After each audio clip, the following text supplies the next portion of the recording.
One question I'll get into has to do with being too hard on myself. And I'll walk through this a little bit. Hi, Mark. First of all, thank you for your videos. They helped me tremendously in my recovery process. When I was 17, I had bad anxiety. When I met Jesus in my lowest at 18, he said to me very clear, don't be afraid. It's going to be okay. I always have a little bit of a hesitancy when people say the Lord said to me very clear. It's okay to loosen that up a little bit.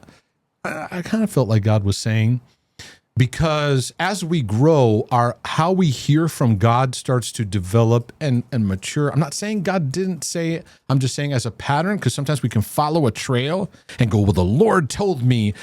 And then we start chasing that, looking for that kind of certainty in a voice. And then now we're attaching more thoughts to that with God because other sentences have that same kind of certainty, quote unquote. I'm just saying, you're not talking about that. That's just my feedback to you. But anyways, a thought said, don't be afraid. It's going to be okay. I felt his peace and love, which is great. It's wonderful. From that moment on, I had hope and I knew God is with me.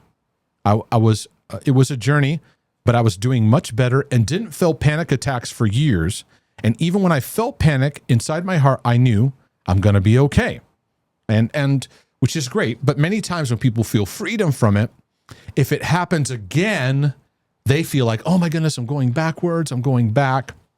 That's the part that I need to help my brothers and sisters with, because many of you get freedom in an area and it's like, great, it's wonderful.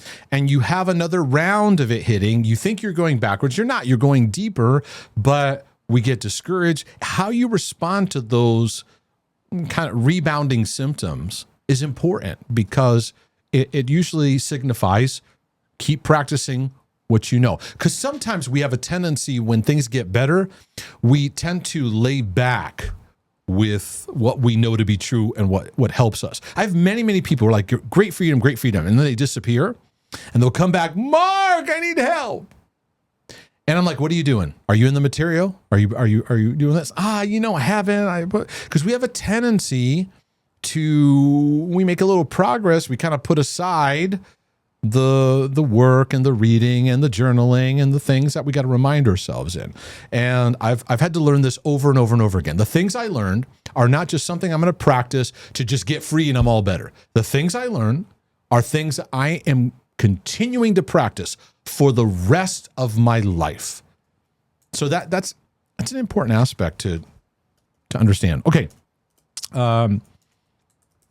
After the difficult birth of my beautiful daughter, okay, so we're fast forwarding through here, and being a first-time mom, I'm now 27. I felt those symptoms again. I felt back in panicking and the panic or anxiety or thoughts, intrusive thoughts, what if thoughts. I was so mad at myself for feeling this again, and I couldn't believe it. So when we do that, we turn on ourselves in it. And the worst thing to do in your battle and in your pain is to turn on yourself. Because now you have two battles. You have what you're battling and you fussing over yourself as a battle. So let's just go back to one battle rather than stacking on it two. So there's that theme of you being hard on yourself, being mad at yourself. And that's where I direct everyone, go to the God loves me, I love myself material. Super, super important in changing the way you relate to yourself. So you got mad at yourself. But after months, I made the decision, this is not a quick fix. It's a journey. That's the first step in recovery. The first step in healing and recovery is I got a journey ahead of me.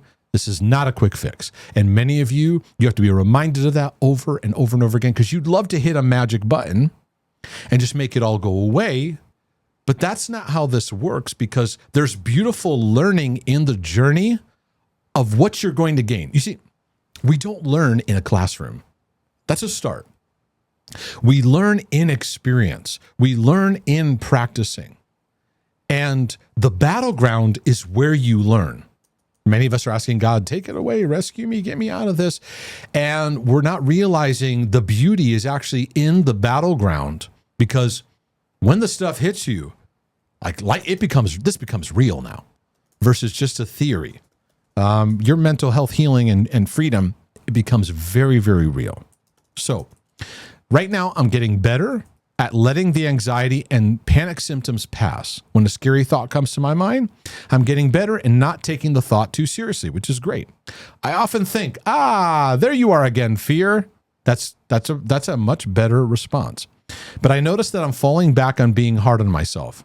I hadn't a panic attack in months, but last time I had a very bad one, and it feels like I have to start all over again. It's not a start all over again. It's a reminder, though, to stay in the fundamentals, because we feel like the fundamentals are something you graduate from and you move on. Christians will say, yeah, I know God loves me. Yeah. Like, let's revisit that again, because you're acting like, it's an assumption. You will never, ever get to the depths and height. It's so vast of the depth of the Father's love for us. You'll be spending the rest of your life learning and experiencing how much he actually loves you. Same thing with his grace. So when you get in these moments, this is a call to get back to the fundamentals. This is a call to get back to what is important. And many of you gain some tools and some keys, and you kind of drift from it, because we have a tendency to do. We just want to go back to our life the way it was. No, renewal is about, there's a whole new journey, a whole new world. It's a whole new life that we're now living into. There's a new way of operation that we're going to keep as a part of our life. And the battles are reminders of that. So anyway, so you're not necessarily starting all over, but you're being reminded to get back in the fundamentals. In that moment, I have a hard time being patient and loving myself. Because of the battle, I temporarily quit working as a nurse. Taking care of others while dealing with anxiety, sleep issues, and being ashamed was very hard. But I'm done hiding. I want to face my fears, and I already am. I'm going outside again. I share my struggle with friends, family. But how can I still learn to love myself on bad days? How can I still support myself? I know God is doing a deeper work in my heart, and the symptoms are not the problem, but it feels like I have so much to work on. Greetings from the Netherlands. Well, my Netherlands sister, the thing I would tell you is that keep practicing a renewed response to the fact that when you're struggling, and that involves the embrace of God's love, patience of God's love, and kindness. The embrace says it's okay that you're not okay. So next time you have a spin out, hey, all right, it's okay that I'm off right now. It's all right. Patience, this will take as long as it takes. And kindness is the narrative now. It's the frequency of talking. Kindness connects us to God's goodness and his nature and how he relates to us in our battle. I think you may want to, it seems like you may have gone back to work as a nurse. But I would say go back to being a nurse and practice, hey, I have these goofy moments, but I'm still learning to be present in what I'm doing. I think this is important because many times people think, I just need to get away from my life, get away from my work, and then I'll get some freedom and then I'll come back. When we actually need to learn in the midst of our job or where we are in our journey to actually learn to practice. And I found that being a dad, being a husband, and the work that I do, it calls me to, on bad days, it calls me to step up in love, because love doesn't just put you in a blanket and go just sit there. Love goes, it's okay, you're not okay. Go ahead, step up and get in the game. Don't check out. Right? So there's the beauty of that I talk about a lot. A beautiful, loving understanding, patience and kindness, but empowerment, which is what grace does, to say, you got this. And one of the things I talk about in that God loves me and love myself is the mindset of, I have what it takes to overcome. I have what it takes. And I'm going to learn this in real time, in real life.